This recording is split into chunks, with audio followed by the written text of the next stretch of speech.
May lakad ka ba? Papasok na ako. Akala ko, naka-leave ka.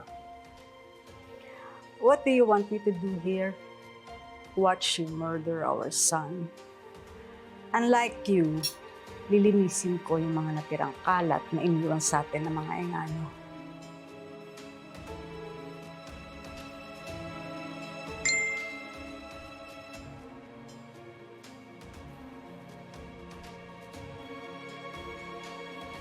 Oh my God. What?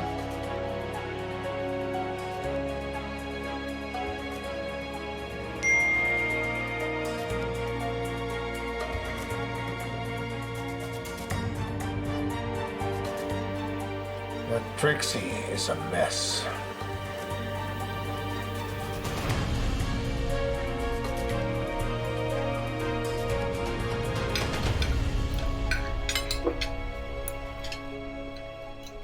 Hala? Diyos ko, ano ba to? Baka wala na ba talaga tong babaeng ito? Oh! Hala! Patingin! Ano ba?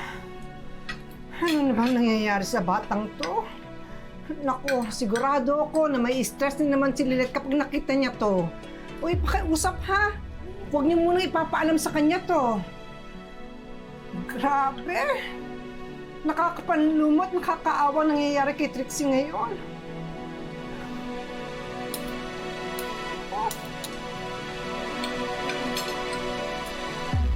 Kahit maldita si Trixie, wala namang babae na deserve maganyan. Teka lang, baka naman nakakalimutan ninyo. Ha? Yung stress na dulot sa atin itong impactitang ito. Nay. Dami kaya tayo. Shani, ano ba naman? Parang hindi ka babae ah. Paano kung ikaw yan? May kaso hindi nga ako. Diba? Hindi ako. Tsaka hindi ako tanga. Kung sakali ganyan, magpapavideo ako. Hindi, Emong, hindi. Seryoso, potasyo ka na naman. Anak, ang aga mo. Kain na. Opo, dadaan pa po kasi ako sa lab para ibalik ko yung mga rape case files bago po ako pumasok. Sandali! Nakita niyo na ba yung scandal ni Trixie? Hindi. May scandal si Trixie? Forward. So, kalat na? Huwag niyo nang ipapakalat pa ha. Pwede kayong makasuhan ng Republic Act No. 9995 o Anti-Photo and Video Voyeurism Act of 2009. Pwede kayong makulong. Anong kasalanan ko to eh? Huh? Galing ng timing mo. Lilith. Hindi. Hindi mo kasalanan, ha?